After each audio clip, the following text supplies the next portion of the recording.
Hello student, welcome back. फिर से स्वागत है। और आप आज हमारा जो टॉपिक रहने वाला है वो इंडेक्स नंबर, और इंडेक्स नंबर में जितने भी क्वेश्चन बन सकते हैं वो सारे मैं आपको करवाने वाला हूँ इस वीडियो में। जितने क्वेश्चन बन सकते हैं एग्जाम के लिए बड़े इंपॉर्टेंट है, इससे बाहर कोई क्वेश्चन नहीं बनेगा। सिर्फ मैंने फॉर्मूले छोड़ दिए, तो फॉर्मूले आप लर्न कर सकते हो। मैं एक छोटी सी ट्रिक बता देता हूँ पहले, उसके बाद आगे चलेंगे। देखिए क्या थी ट्रिक। कल, ठीक है, कल का मतलब कार्डली से हो जाएगा। कल एलपी ने, ठीक है, ट्रिक एलपी मीन्स लेस्प्रे पासे ने, दूर से, दूर से, ठीक है, बोल फिनिश की। इसी से सारे आपको याद हो जाएंगे, फिनिश की, ठीक है। और लास्ट में लिख देना एम। तो देखिए ये कार्ली का फॉर्मूला हो गया। सबसे पहले कार्ली, सबसे लास्ट में हालांकि इसने यूज किया था, और इसमें इसने फिक्स वो बनाए थे, क्वांटिटी फिक्स रखी थी, ना आधार वर्ष के लिए ना चालू वर्ष के लिए थी, सारी सीधी सीधी, ठीक है। इसका फॉर्मूला था, इसमें उसने क्या किया था, P0 P1 Q को फिक्स कर दिया, ना तो आधार वर्ष का लिया ना, और उसने फिक्स करके बताया ये Q0 P0 आधार वर्ष का मूल्य, और ये क्वांटिटी उसने ये रखी, ठीक है। ये कार्ली का होगा 01 यानी इंडेक्स नंबर, और 100 से गुणा कर देते क्योंकि प्रतिशत में व्यक्त करते। ये तो कार्ली का हो गया। लेस्प्रे ने क्या किया था कि इसने निकालने के लिए, जिसको बता रहा हूँ एल वाला, उसने क्या किया, इसको लिखा कि आधार वर्ष का लिया उसने। देखिए उसी ऑर्डर में बनाई है मैंने ट्रिक। P1 सॉरी और Q0 आधार वर्ष को क्या लिया, मात्राएं ली आधार वर्ष की, और ये देखिए P0 Q0 बन गया। अच्छा, उसके बाद P पासे ने क्या कर दिया, पासे ने क्या कर दिया, देखिए कि सिर्फ इसको चेंज कर दिया, आधार वर्ष की ना लेके उसने क्या ली, मात्राएं ली चालू वर्ष की, तो Q1 आ जाएगा चालू वर्ष के लिए, और ये P0 Q1 हो गया। अब उसके बाद डार्बेस और बाउले ने क्या किया, बाउले ने नेक्स्ट ने, बाउले बोल का मतलब बाउले से होगा, उसके साथ है डार्बस नाम का भी था। उसने क्या किया, इन दोनों को क्या कर दिया, अर्थमेटिकल मीन, याद रखना अर्थमेटिकल मीन पहले आता है। इन दोनों का अर्थमेटिकल मीन ले लिया, और इन्होंने आधार ये बताया इंडेक्स नंबर क्या होगा, कि इन दोनों को P1 Q0 ये हो गया, और सिग्मा P0 Q0, ठीक है, इन प्लस प्लस क्या कर दिया, सिग्मा P1 Q1, ओके, और ये हो गया सिग्मा P0 Q0। अगर मैं इसको L से लिख देता हूँ लास्ट पीरियड के लिए, और इसको क्या लिख दिया मैंने, P से लिख दिया पासे का, तो दोनों का क्या कर दिया, मीन निकाले, यानी 2 से डिवाइड भी कर देंगे, ठीक है। उसके बाद आता है फिनिश। फिनिश का मतलब होगा फिशर से। फिशर ने क्या किया, फिशर ने जो आधार ये निकाला, सूचकांक निकाला, वो गुणोत्तर माध्य से निकाला, इसीलिए इसको सबसे बढ़िया मानते हैं, क्योंकि गुणोत्तर माध्य क्या होता है, किस किस का गुणोत्तर माध्य, एल और ये जो पी था, ठीक है।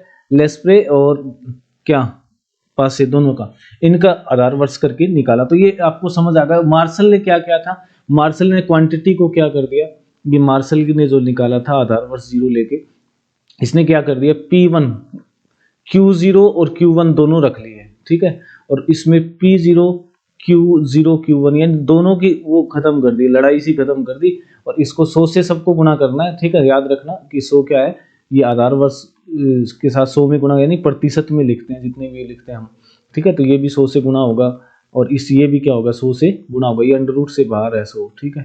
तो ये हो गया एक छोटे से फॉर्मूले के बारे में, ये तो मैंने बता दिया। अब क्वेश्चंस करते हैं जो थ्योरेटिकल हैं, जो इंडेक्स नंबर से पूछ सकते हैं, फॉर्मूले तो सीधे सीधे हैं, कोई दिक्कत नहीं है। चलिए करते हैं स्टार्ट।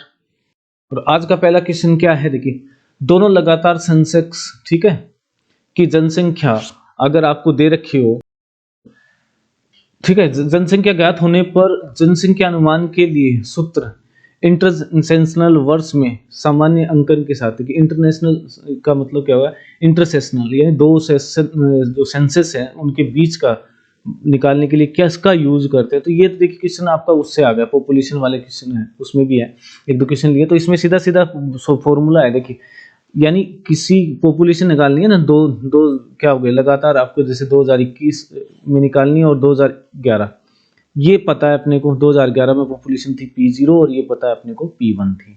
अब इसके अंतर मध्य यानी इनके बीच में किसी साल का निकालना है, ठीक है, एनवे ईयर का, P0 से मान लो तीसरे साल का है, 2015 का निकालना, 16 का निकालना, तो उसके लिए फॉर्मूला क्या होगा, तो ये P1 डैश का मतलब है उस साल का जो भी निकालना है, वो क्या होगी, ओरिजिनल पॉपुलेशन, ठीक है, प्लस इससे कितने साल है जी, n है इतने, और n ये क्या है, n का मतलब ये अंतराल हो गया, तो यहाँ पे n कितना होगा, अंतराल 10 साल का होगा। ठीक है, जो ये उससे आ गया आपका सूचकांक जो है एक तरह का, राइट। और उसके बाद क्या होगा, उसके बाद आपके पास आ जाएगा P1 माइनस P0। ठीक है, ये t है ना, t मतलब कौन से साल का, n क्या है, कौन से साल, इन दोनों के बीच में कौन से साल का निकाला, n। ठीक है, n कैपिटल n का मतलब क्या है, दोनों के बीच में अंतराल कितना है, P1 माइनस P0। ये इसका फॉर्मूला होने वाला, और ये ऑप्शन आपका नंबर 2 एकदम सही हो जाएगा। सॉरी, पहला वाला, नो की दूसरे वाला, क्योंकि पहले वाले में आधा ये दे रखा P1, अगर ये ले रहे हैं तो ये माइनस होगा, उसके क्या होगा हमारे पास, फर्स्ट वाला आंसर, फर्स्ट वाला होगा, ये नहीं होगा, ये भी नहीं होने वाला है। ठीक है, और ये भी नहीं होने वाला है, ये सेम सा लिखा हुआ है। तो पहला अगर ये पहले वाले में थोड़ा सा टेक्निकल मिस्टेक आ गई इसमें, एक मिनट, ये हटेगा नहीं अभी। ठीक है, एक मिनट, अब देखिए, ये देखो, ये वाला होगा, इसका मतलब ये भी गलत है। ठीक है, तो इसका मतलब आंसर कौन सा सही है, आंसर तीसरा सही होगा, P1 माइनस P0 आधा रिवर्स ही होगा। नेक्स्ट क्वेश्चन की, और क्वेश्चन क्या कर रहा है कि P1 और P2, ये P1 है और ये P2 है, are the population at two census conducted at interval of 5 years. ठीक है, जो वाइटल स्टैटिक्स है उसके क्वेश्चंस हैं थोड़े से। Then the rate of population growth can be, growth की बात कर रहा है वो। ठीक है, पॉपुलेशन में कितना चेंज हुआ, ग्रोथ कितनी हुई है, कैन बी एस्टिमेटेड, यानी P1 और P2 क्या है, दो अलग अलग वर्षों के अंदर क्या है, दो अलग अलग अंतरालों 10 साल के बाद करते हैं जनसंख्या का। तो ये है, वो 5 वर्ष के अंतराल पे किए गए सर्वेक्षणों के आधार पर 5-5 साल में कर रहे हैं। तो वृद्धि दर का अनुमान सूत्र कौन सा होगा, तो 5 साल के लिए तो ये वाला होगा, देखिए, यानी P1 माइनस अपॉन P2, यानी पहले क्या थी, P1 थी, फिर P2 थी। अब वृद्धि दर ऐसे निकालते हैं, इस पे पावर क्या हो जाएगी, इस पे पावर होती है 1/5। ठीक है, ये अनुपात आएगा, और इसमें -1 कर देंगे तो आपके पास क्या आ जाएगी, वृद्धि दर आ जाएगी। नेक्स्ट क्वेश्चन को करते हैं, देखिए थर्ड क्वेश्चन, देखिए index number reveals the state of, यानी सूचकांक संख्या किस स्थिति को प्रकट करता है, देखिए मुद्रास्फीति को भी करता है, अपस्फीति को भी करता है, दोनों को करता है, यानी सी आंसर हो जाएगा आपके पास, इसको भी करेगा, इसको भी करेगा, सी वाला आंसर बिल्कुल करेक्ट है। इंडेक्स नंबर आल्सो नोन है, इंडेक्स नंबर को एक और नाम से भी जानते हैं, जिसको बोलते हैं हम आर्थिक बैरोमीटर, यानी ये दबाव बताता है किसी देश की अर्थव्यवस्था पे। बैरोमीटर ये नाप है ना, परसेंटेज वाला, ये आपको क्या बताता है, इंडेक्स नंबर जितने भी होते हैं, ठीक है, ये क्या बताएंगे आपको, आर्थिक दबाव बताते हैं कि कितना देश में कितना दबाव है, इस तरह से, मतलब जैसे बैरोमीटर का मतलब क्या, दबाव का पता चलता है कि बिल्कुल हाँ सही चल रही है या इसमें कुछ प्रॉब्लम है। मुद्रास्फीति का जो दर है वो उसके बारे में सब बताते हैं इंडेक्स नंबर, इसलिए इसको क्या होगा, आंसर नंबर ए हो जाएगा। नेक्स्ट करते हैं, चलिए इंडेक्स नंबर में निर्माण में कौन कौन सी त्रुटियां हो सकती है, बड़ा अच्छा क्वेश्चन है, कई बार पूछ लेते हैं। देखिए सैंपल की होती है, बिल्कुल होती है, फॉर्मूले की एरर हो सकती है, बिल्कुल हो सकती है, कलेक्शन ऑफ डाटा की भी हो सकती है, यानी तीनों बिल्कुल सही है, इसका मतलब ऑल अबाउट है, यानी नमूने की त्रुटि हो सकती है, नमूने लेते हैं, सूत्र त्रुटि हो सकती है, और एकत्रित करने, डाटा एकत्रित करने में भी जो त्रुटि है वो शामिल हो सकती है। नेक्स्ट क्वेश्चन देखिए, element of subjectivity is involve in the index number due to, यानी व्यवहार परकता, सब्जेक्टिविटी का मतलब क्या हो गया, किसी व्यक्ति के उसमें आ जाए, व्यक्ति है ना उससे प्रभावित हो जाए, यानी जब जैसे मैं कर रहा हूँ कंडक्ट, दूसरा कर रहा है, तो अलग अलग रिजल्ट आए, उसको व्यक्ति सब्जेक्टिविटी बोलते हैं, यानी एक तरह से त्रुटि होगी वो, का तत्व सूचकांक में शामिल है संख्या के कारण। देखिए element involve in the index number क्यों आती है सब्जेक्टिविटी, अलग अलग आदमी, choice of base year, selection of weight, बिल्कुल ठीक है, चॉइस ऑफ बेस ईयर है, मैं 2011 ले रहा हूँ, कोई 2013 ले सकता है। सिलेक्शन ऑफ वेट, मैं एक आइटम है, मान लो उसको वेट दे रहा हूँ, ए आइटम को 3, कोई उसको वेट दे सकता है 4, इससे भी आ सकती है। चॉइस ऑफ कमोडिटीज, मैं छांटता हूँ कि मान लो चावल को मैं शामिल करता हूँ, लेकिन मान लो हम उत्तर भारत की बात करते हैं तो दूसरा कह देता है कि नहीं बिल्कुल चावल को सेलेक्ट नहीं करेंगे, तो ये भी हो सकता है, यानी ऑल अबाउट दिस, ये आपका क्या होगा, एक तरह से रिवीजन वाले क्वेश्चन है। आगे बढ़ते हैं, अच्छा क्वेश्चन है, देखिए क्वेश्चन में क्या कर रहा है, most commonly use index number, सबसे ज्यादा यूज क्या करते हैं देश में, सबसे ज्यादा यूज किया जाता है प्राइस इंडेक्स नंबर, यानी मूल्य सूचकांक यूज किया जाता है। ठीक है, अगर किसी देश की अर्थव्यवस्था के बारे में पता करना हो तो इसके बारे में करते हैं। इसमें एक तो होती है होल प्राइस इंडेक्स, और एक आपका होता है मूल्य का मतलब गया, एक तो होल प्राइस होता है, एक कंज्यूमर प्राइस इंडेक्स होता है, तो यानी इसमें प्राइस ही ज्यादातर मूल्य से रिलेटेड जितने भी होते हैं उनको ज्यादा कैलकुलेट किया जाता है। मात्रा वाला जो होता है ना, जैसे ये कहते थे Q01, ठीक है, यानी बेस ईयर Q क्वांटिटी से होगा, Q का मतलब ये कम कैलकुलेट करें, तो सबसे ज्यादा यूज है, कॉमनली जो यूज होता है वो मूल्य के लिए होता है। नेक्स्ट करते हैं, इसमें देखिए वैल्यू नहीं है, ये मूल्य नहीं है, ये प्राइस है, दोनों मूल्य है, और ये वैल्यू का मतलब मान होगा, ये दोनों एक ही लिख दिए ना, मान होगा, मान सूचकांक संख्या। नेक्स्ट की ओर बढ़ते हैं, दे रखा आपको सूचकांक के निर्माण में एक सीमा है, कौन कौन सी सीमाएं, यानी कौन कौन सी कमियां आती हैं जब हम सूचकांक निर्माण करते हैं। औसत के प्रकार की पसंद, ठीक है, वैसे इसके अंदर बता दूं आपको, सूचकांक के लिए जीएम यानी ज्योमेट्रिकल मीन को सबसे बढ़िया माना है, इसीलिए फिशर का जो वो है ना इंडेक्स नंबर, वो सबसे बढ़िया मानते हैं, क्योंकि उसने क्या लिया था, मैंने अभी बताया था, ज्योमेट्रिकल मीन लिया था किसका, पासे और लेस्पियर और पासे के जो सूचकांक थे उनका मीन लेके निकाला था, राइट। और एक बात बता देता हूँ, फिशर ने ही सबसे पहले वो तत्वता का जो था ना परीक्षण, राइट, टाइम रिवर्सल जिसको बोलते हैं, टाइम रिवर्सल, और ये डिफाइन किया था सबसे पहले, और बताया था कि जिसमें ये गुण होता है वो क्या होगा, सबसे बढ़िया होता है, ठीक है। इसमें इसके एक सीमा ये भी है, औसत का प्रकार की पसंद, जांचकर्ता की पसंद, देखिए वो सब्जेक्टिविटी आ गई, फिर से ये भी सही हो गया। अध्ययन के लिए चर की पसंद, हाँ, किसको हमें मान लो किसके बारे में हमें सूचकांक किसका बनाना है, वो भी पसंद, वो भी अलग अलग है, सब क्या है, इसकी कमियां हैं, लिमिटेशंस हैं, और वो इसका मतलब उत्तर नंबर डी क्या हो जाएगा आपका करेक्ट आंसर होने वाला है।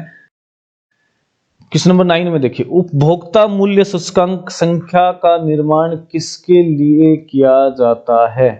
अब देखिए कंज्यूमर प्राइस इंडेक्स है, ये किसी विशेष ग्रुप के लिए किया जाता है, ठीक है, वेल डिफाइंड, लोगों के एक अच्छी तरह से परिभाषित वर्ग के लिए ऐसा किया जाता है, सभी लोगों के लिए किया जाता है, इसको बनाने के बाद उसको पर्टिकुलर लोगों के सबके लिए यूज कर देते हैं, ठीक है। अच्छा, सभी लोगों के लिए भी कर सकते हैं इसको, केवल कारखाने के कर्मचारी नहीं, इसके लिए भी कर सकते हैं, नहीं, इसका मतलब तीनों आंसर हो गए, इसका मतलब होगा उपरोक्त सभी। हम किसी एक सेक्शन का करना चाहते हैं कि एक पर्टिकुलर सोसाइटी है, ठीक है, उसके अंदर कितने उसका निकालना आपको मूल्य सूचकांक, वो निकाल सकते हैं। फिर सभी लोगों के, मान लो एक लोकेलिटी में बहुत से लोग रहते हैं, उन सबका निकाल सकते हैं। केवल कारखाने कर्मचारी केवल कारखाने कर्मचारियों का नहीं निकाला जाता।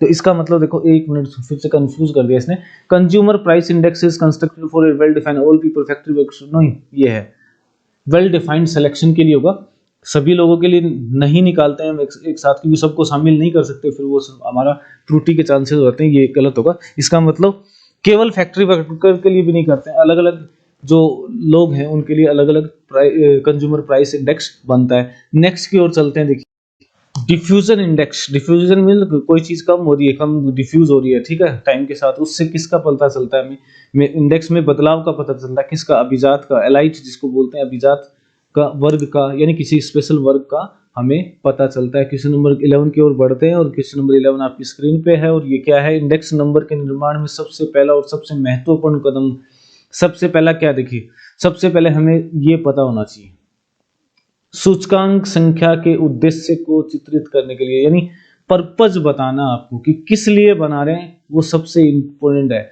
उसके बाद क्या होता है, उसके बाद हम बेस ईयर चुनते हैं, उसके बाद वेट देते हैं, उससे पहले हम ऑब्जेक्ट को भी चुनते हैं, ठीक है। तो ये हमारा क्या है, आंसर नंबर सी होगा। क्वेश्चन नंबर 12 की ओर बढ़ेंगे।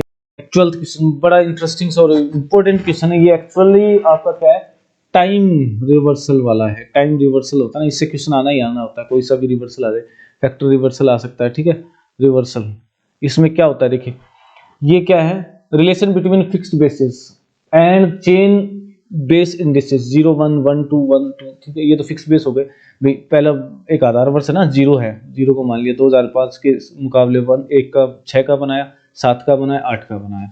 इसमें 0 1 के लिए, यानी उससे पहले वाले के लिए, फिर दूसरे 2 साल के लिए, मतलब जैसे 2005 के लिए बनाया, तो 2004 को क्या रखा, बेस ईयर, फिर 2005 के लिए बनाने के बाद 2006 के लिए बनाया, 2005 बेस ईयर होगा, इसे बनाया हुआ है, ठीक है, के बीच संबंध है। अब इनमें क्या संबंध है, देखो 0 1 बनाया आपने, 1 2 बनाया, 2 3 बनाया, तो ये एक्चुअली में यहाँ अगर मैं लिखता तो ये 3 0 हो जाता है, ठीक है, 3 बेस पे 0, लेकिन इसको इक्वल में लिख देते हैं, ठीक है। टाइम रिवर्सल ये है ना, 0 1 2 के लिए बता देता हूँ, 1 2, तो ये अगर इस साइड लिख रहा हूं मैं, ठीक है, इक्वेशन में बराबर का निशान लगा के लिख रहा हूं, तो इसको लिखूंगा मैं आपका 0 3, और अगर इधर ही लिख देता हूं 0 1 P12, तो ये P क्या लिखूंगा 2, सॉरी 3 नहीं है इसमें, 2 ही थे, तो इसमें लिखूंगा मैं क्या 20, उसी ऑर्डर में चलेगा, 0 से 1 का, 1 से दूसरे का, दूसरे से 0 का निकालता हूँ। तो अगर ये 1 आता है तो इसको हम क्या बोलते हैं, टाइम रिवर्सल बोलते हैं, राइट। तो एक क्वेश्चन किसी ने पूछा भी था मेरे से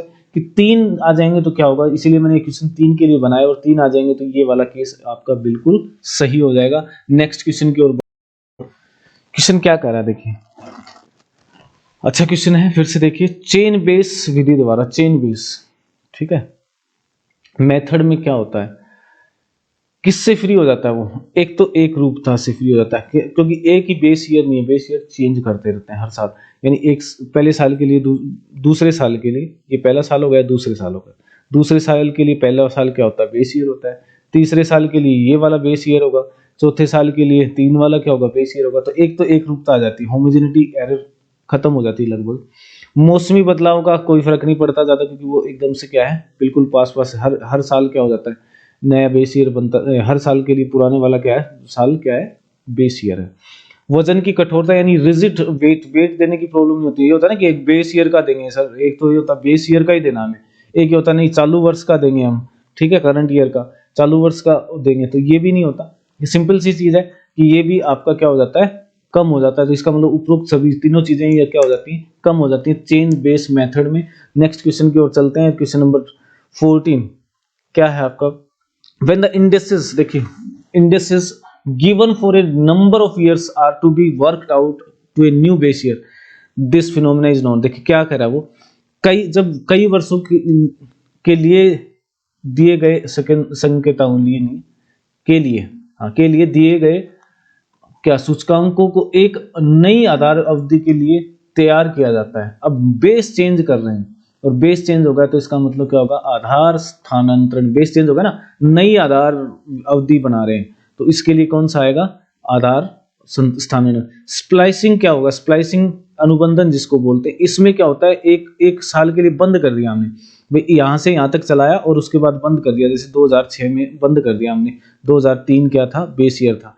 अब मैं कहता हूं कि 2006 से नया बेस ले लिया, अब आगे मैं चेन बनाऊंगा तो वो इस आधार वर्ष से बनाऊंगा, तब वो इसके आधार पे फिर नई बना दूं मैं, या इस 2006 को लेके इसके पहले वाले को लिख दूं, तो उसको बोलते हैं स्प्लिसिंग, राइट। तो ये क्या है, सीधा सीधा केस है आधार वर्ष चेंज करने का, ठीक है। इस पे क्वेश्चन भी करेंगे हम।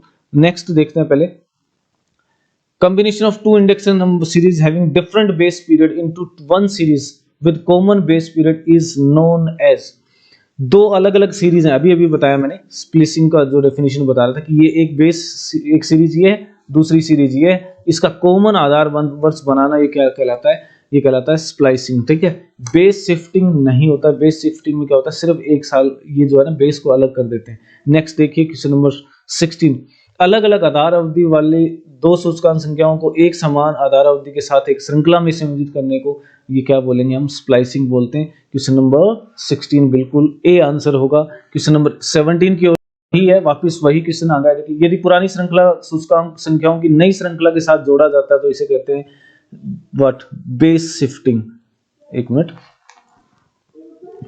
यदि पुरानी श्रृंखला को सूचकांकों की नई श्रृंखला के साथ जोड़ा जाता है तो इस प्रकार का, हाँ बिल्कुल, पुरानी श्रृंखला है उसको नई के साथ जोड़ देते हैं, वो क्या बोलते हैं, बेस शिफ्टिंग, बेस नया बना देते हैं, राइट। नहीं, इसमें श्रृंखला पूछा है, सॉरी श्रृंखला पूछा है, तो श्रृंखला पूछा है तो स्पाइसिंग आएगा, ठीक है, स्प्लाइसिंग आएगा, स्प्लाइसिंग ये वाला आंसर होगा। क्योंकि एक पुराना आधार ये है, ये बनाई हुई चेन, और दूसरी चेन क्या बना दी, ये बना दी, और इन दोनों में एक आधार रखते हैं, एक नई चेन बना देते हैं यहाँ से स्टार्ट करके यहाँ पे, तो इसको स्प्लाइसिंग बोलते हैं, ठीक है। दो तरह की होती है, एक आगे की तरफ बढ़ती है फॉरवर्ड, एक होती है पीछे की तरफ। नेक्स्ट करते हैं जी। चलिए स्टूडेंट, बड़ा इंपॉर्टेंट सा क्वेश्चन है और बड़ा इंपॉर्टेंट क्वेश्चन है, आधार बेस चेंज करना, ठीक है। वो क्या होगा अभी बता देता हूँ, ठीक है। बेस चेंज का क्वेश्चन है, मैंने बताने के लिए आपको बेस चेंज, ठीक है, शिफ्टिंग जिसको बोल सकते हैं। क्या करना है आपको, दे रखा है 1981 और 82 के लिए उपभोक्ता सूचकांक 1974 को क्या मान के, आधार वर्ष मान के। देखिए 1981 का क्या दे रखा है आपको, 320 दे रखा है सूचकांक, और 1982 का क्या दे रखा है, एक ही आधार वर्ष पे दोनों कैलकुलेट किए हुए 1972 पे, ठीक है।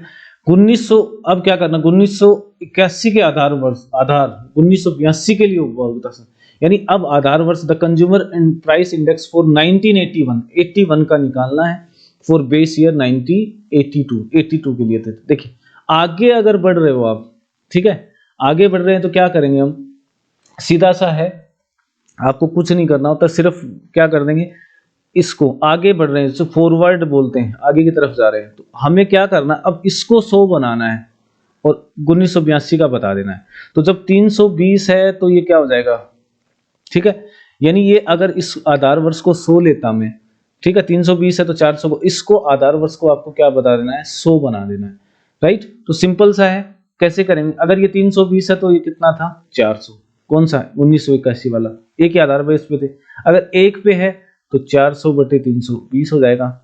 और हमें इसको 100 बनाना है, क्योंकि आधार वर्ष क्या चाहता हूं मैं, 1981 बना दूं, इसको 100 बनाना है तो ये गुना क्या आ जाएगा, 100 आ जाएगा। मैं सिंपल सा मेथड बता देता हूं आपको, फॉर्मूला रटना ही नहीं होता है, 0, ठीक है। अब ये कट जाएगा इससे और ये हो जाएगा 8, 4 से काट देता हूँ, ठीक है, 8 चौक 32 और ये हो गया 50, फिर ये 2 से कट जाएगा, ये 5 हो जाएगा और ये फिर 2 से कट के 25 आ जाएगा, यानी कुल मिला के क्या आ गया, 125, ये वाला आंसर आ गया आपके पास, ठीक है। समझ आ गया होगा क्या किया मैंने, 320 था तब एक, क्योंकि एक ही आधार पे वो श्रृंखला वाला नहीं है, तो ये 400 है, ये एक हो गया, ठीक है, 81 में, तो 400 इसके मुकाबले मतलब कितना बड़ा, 320 के बाद, और 100 में करते हैं क्योंकि इंडेक्स नंबर हमेशा 100 से करते हैं, तो 100 से गुणा कर दूंगा और जब आंसर आएगा तो ये देखिए कट के आपके पास 125 आ जाएगा। आपको समझ आ गया बेस शिफ्टिंग कैसे करते हैं, एक आधार पे ही है दोनों, क्योंकि 1974 के आधार पे बनाए हुए हैं, इसलिए हम क्या करेंगे, भाग देते हैं।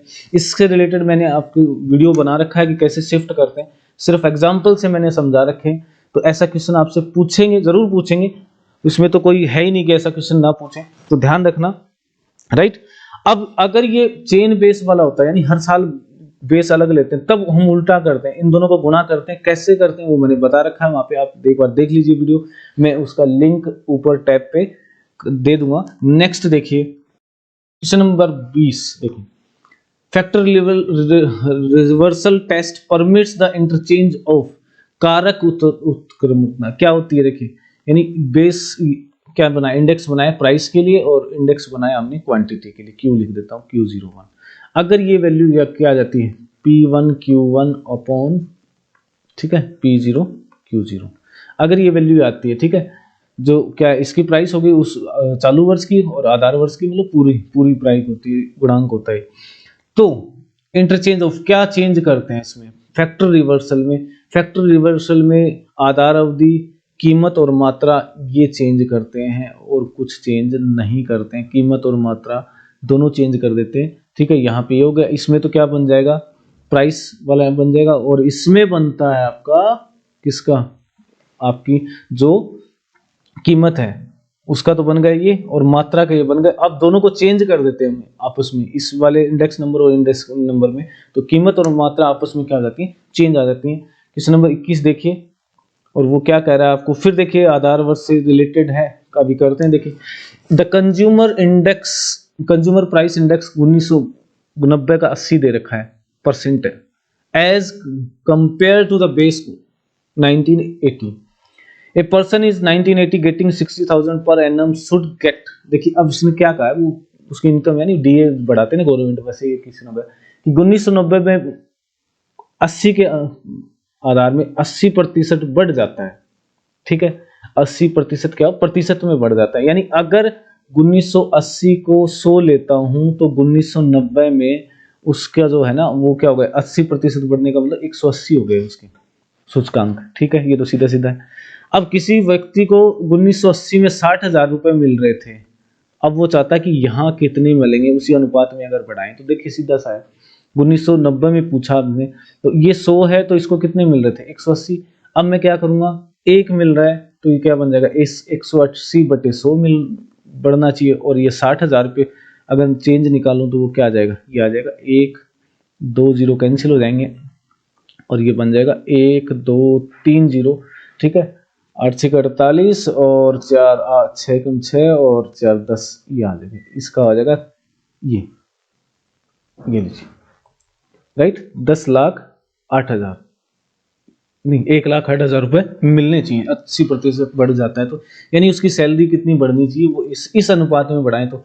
अच्छा उल्टा होता तो उल्टा होता कि 1990 के लिए हमें क्या देता, 100 देता, वो उसमें उल्टा होता है, जैसे यहाँ दे देता कि 60,000 मिल रहे हैं उसको, तो पहले क्या होगा, तो इसमें क्या लिखेंगे हम कि 180 है, तब उसको पहले कितने मिल रहे थे, 100 मिल रहे थे, और अगर 1 है तो ये क्या मिलेंगे 100/180, और उसके साथ जो भी कीमत दे रखी है उससे गुणा कर देंगे, दोनों तरफ से कर सकते हैं। क्वेश्चन नंबर 22 देखिए, if a family spends in on food, housing and clothing in the ratio, यानी 3 चीजें हैं, एक तो फूड है, एक होगी हाउसिंग, और एक आ गया आपके पास क्लोथिंग, इन 3 चीजों पे खर्चा कर रही है कोई फैमिली, किस अनुपात में, 5, 3 और 2। ठीक है, एक्सपीरियंसेस द एक्सपेंसेस है, एक्सपीरियंसेस नहीं है, expenses, the rise in the price of this heads by 40, 30 and 20%, यानी इतनी बढ़ गई है। The final budget will be increased by, यानी उनका बजट कितना बढ़ जाएगा, ये आपसे पूछा है। तो इसको सोल्व करने के लिए क्या करेंगे, देखिए आपको क्या दे रखा है, रेशियो दे रखा है 5:3:2, कौन कौन से, फूड, हाउसिंग, ठीक है, दोबारा लिख देता हूँ, क्लोथिंग, 3 चीजें। ये कह रहा है इसमें 5, इसमें 2, 3 खर्च करते हैं, और इसमें इस रेशियो में करते हैं। अब प्रतिशत दे रखा उसने, ठीक है, कपड़ों के अनुपात में खर्च करता है, मदों की कीमतें प्रतिशत बढ़ जाती हैं। तो जब प्रतिशत दे रखा है तो मैं टोटल 100 मान लेता हूँ, टोटल 100 मान लूंगा तो ये कितना हो जाएगा, 50 हो जाएगा, ये 30 हो जाएगा, ये 20 हो जाएगा, ये पुराना हो गया। ठीक है, नया क्या कर रहा है, इसमें 40% की वृद्धि कर दो, इसका 40% क्या होगा, 50 का 40% हमें पता है क्या होगा, सीधा सीधा है, देखिए 50 × 40/100, यानी 20 बढ़ गया। ठीक है, 30 का 30% यानी 9 बढ़ गया, सीधा है ना, 30 × 30/100 तो 9 बढ़ जाएगा। ठीक है, फिर नेक्स्ट है 20 का 20%, ये 2 गया, राइट, 20 का 20%, हाँ 2 4 हो गया, 4 सॉरी 4। ठीक है, 20 × 20% दे रखा है, और ये 100, यानी कुल मिला के आ गया 4। अब जो एक्सपेंडिचर है पहले कितना था, ये था, ये बढ़ गया, इस पे फूड पे अब कितना होगा, फूड पे 70 रुपीज खर्च करेंगे, इस पे कितने करेंगे 39 करेंगे, और इस पे कितने करेंगे 24 करेंगे। अब तीनों को ऐड कर लेते हैं, तो टोटल क्या आ जाएगा, एक्सपेंडिचर आएगा आपका 70 और 50 120, और 9 13 133 हो गया। अब जो खर्चा आ रहा है वो कितना आ रहा है, 133 रुपए, शुरू में कितना आ रहा था 100 रुपए, तो कितना बजट बढ़ गया, चेंज निकाला ना, बढ़ा पूछा है, ठीक है, बढ़ा कितना है 33, किस पे 100 पे, यानी 33% उनका बजट बढ़ जाएगा, 33% करेक्ट आंसर हो जाएगा। आई होप आपको समझ आ गया होगा। नेक्स्ट क्वेश्चन की ओर बढ़ लेते हैं, और क्वेश्चन नंबर 23 आपको दे रखा है कि इंडेक्स नंबर, ठीक है, of for 90 to the base 90 यानी अगर 90 ये बेस नंबर दे रखा है 250, किसका 1990 का, कब 1980 के मुकाबले। The index number for 90 to the base 90 क्या होगा। अब देखिए इसको निकालने का, यानी उसने बेस चेंज करवा दिया, 0 से 1 दे रखा, आपसे पूछा क्या है 1 0 पूछा, तो देखिए हमें पता है कि 0 1 है ना, ठीक है, उत्क्रमणता होती है ना, ये 1 0 इक्वल टू क्या आ जाएगा 1 0, ये लो, ठीक है, या P1 0, या ऐसे लिख दो आप, 1 मिनट, ये ऐसे लिख दो P1 0 इक्वल टू ये वाला क्या होगा 1/P01, ओके, गुणा में क्या कर देंगे 100 कर देंगे, तो ये कितना है 1 250 दे रखा है, ठीक है, गुणा में क्या कर दूं 100 कर देता हूँ, राइट, और ये कह रहा है कि ये कितना है 250 है, ठीक है, 250, तो इसको कैंसिल कर देंगे, तो ये आ जाएगा आपके पास 25, और गुना 100, ये तो 100 में से था ना 250, 100 गुना और होगा, तो 25 चौके 100, यानी आपके पास क्या आ जाएगा 40, ठीक है, ये प्रतिशत उसके लिए निकाला मैंने, 100 से गुणा करते हैं ना भाई, 100 का मतलब क्या हो, प्रतिशत था, ये एक तो क्या होगा जब 100 नहीं होता ना तब होता है, तो यानी इसका मतलब क्या होगा, यानी पहले 1990 की भाई कोई संख्या ना, 1990 में जब 100 है ना 80 में, तो 1990 में कितनी है वो 250 है। अब उल्टा कर देना, ये 1 है तो ये कितनी हो जाएगी बताओ, 1980 का तो निकालना ना हमें, ये बन जाएगा 100/250, और ये हमें क्या लेनी है, इसको 100 बनाना है, ये बन गया 100/50, और ये 100 बनाना हो तो क्या हो जाएगा 100/250 गुणा 100, और ये आपको आंसर देगा 40। ठीक है, समझ आ गया, सिंपल सा है, पहले से दूसरा निकालना था, दूसरे से पहला निकाल दिया। नेक्स्ट क्वेश्चन की ओर बढ़ लेते हैं। बड़ा ही इंपॉर्टेंट क्वेश्चन है, ध्यान रखना, अब एग्जाम में आ सकता है, बड़ा इंटरेस्टिंग सा। और क्या क्वेश्चन है देखिए, मापन की इकाई बदलने पर सूचकांक संख्या नहीं बदलती है, यानी मापन से क्या होता है, सूचकांक पे कोई फर्क नहीं पड़ता है। आप प्रति किलो निकाल रहे हो, ठीक है, या प्रति रुपए निकाल रहे हो, यानी कीमत पे निकाल रहे हो, प्रति रुपए निकाल रहे हो, उससे कोई चेंज नहीं आता। क्यों नहीं आता, देखिए हम क्या करते हैं, P0 Q0 निकालते हैं, P1 Q1 निकालते हैं, तो कुल मिला के गुणा आ जाना है, टोटल आ जाता है हमारे पास, तो ये कभी प्रभावित नहीं होता। इस गुण को क्या बोलते हैं, इस गुण को बोलते हैं अनुपातिकता का परीक्षण, ठीक है, अनुपातिक यानी टेस्ट ऑफ प्रोपोर्शनलिटी, क्योंकि वो एक ही प्रोपोर्शनल में होते हैं, यानी प्रति किलो का मतलब 1 किलो में से हो गया, प्रति रुपए का उससे हो गया, तो इस पे इससे कोई चेंज नहीं आता इंडेक्स नंबर में। नेक्स्ट क्वेश्चन की ओर बढ़ लेते हैं। क्वेश्चन क्या कर रहा है, वह संपत्ति जो एक उप सूचकांक शून्य का या अनंत लेकिन कुल सूचकांक शून्य या अनंत नहीं है के रूप में जाना जाता है। देखिए थोड़ा इंग्लिश में समझ आ जाएगा। द प्रॉपर्टी दैट इज सब इंडेक्स इज जीरो, सब इंडेक्स क्या है, जीरो है, और infinity, but the total index is not zero और इन्फिनिटी, यानी कोई इंडेक्स है ना, 3-4 इंडेक्स निकाल रखे, तो कोई एक इंडेक्स तो क्या है, जीरो है या इन्फिनिटी है, लेकिन टोटल ऐसा नहीं है। उस प्रॉपर्टी को क्या बोलते हैं, यादृच्छिकता का परीक्षण, फैक्टर रिवर्सल नहीं बोलते, निश्चितता का परीक्षण, यानी वो क्या है, निश्चित है, निश्चित का परीक्षण बोलते हैं। क्वेश्चन नंबर ये जो होगा इसका आंसर होना है आपका सी। कौन सा आंसर हो जाएगा, सी। चलिए करते हैं नेक्स्ट, ठीक है, नेक्स्ट क्वेश्चन की ओर बढ़ते हैं। क्वेश्चन नंबर 26 जो है वो है आपका, the property that in case of all sub indices being percolating and to total index to P is term, वह संपत्ति जो सभी उप सूचकांकों के कुल सूचकांकों में भी बराबर पी के बराबर ही होने की स्थिति में, यानी सबको मिला के वो पी के बराबर हो, यानी पहले दूसरे जितने भी ना, पहला हो, दूसरा हो, तीसरा हो, चौथा, पांचवा, ऐसे निकालते हैं अलग अलग इंडेक्सेस, और सब मिला के लास्ट वाले जीरो से, जैसे होता है ना P01 फिर P02 और ये ऐसे कर चलते जाए P0K तक, तो ये किसके इक्वल होता है, PK0 के होता है, ठीक है। यानी कौन सा टेस्ट है आपका, टाइम रिवर्सल है। तो इसको क्या बोलते हैं, इस प्रॉपर्टी को अनुपातिकता का, निश्चितता का परीक्षण, अनुरूपता का पाठ, अनुरूपता बोलते हैं इसको, टेक्स्ट ऑफ कमेंसुरेबिलिटी, ओके। एक क्या हो जाता है इसमें, अनुरूपता रहती है कि 0 से 1 निकालो, 1 से 2 निकालो, 0 से 1 1, 0 से 2 0 से, सब एक आधार वर्ष पे निकाले, तो ये कुल मिला के यहाँ जब लास्ट वाले निकालेंगे तो वो इसके बराबर आ जाता है, ठीक है। नेक्स्ट की बात करेंगे, ये थोड़ा सा ध्यान रखना, K-1 है, इससे एक पहले वाले तक का निकालते हैं ना, K-1, तो यहाँ के आ जाएगा फिर, okay. Next question, question number 27 आज का लास्ट क्वेश्चन है, index number are the special type of, क्या होते हैं इंडेक्स नंबर, सिंपल सा क्वेश्चन है, सबको पता है, ये औसत होते हैं, एक तरह के बिल्कुल एवरेज होते हैं, प्रतिशत भी निकलता है इसमें क्योंकि 100 से लेते हैं, और अनुपात भी लिखा जाता है, इसका मतलब क्या होगा, उपरोक्त सभी तीनों गुण एकदम से सही हैं। तो I hope you enjoyed the video, आपको इंडेक्स नंबर से रिलेटेड जो कंफ्यूज करने वाले जो क्वेश्चन थे वो सारे मैंने करवा दिए। अगर आपको वीडियो अच्छा लगा तो प्लीज शेयर और लाइक कर दीजिए। Thank you for watching.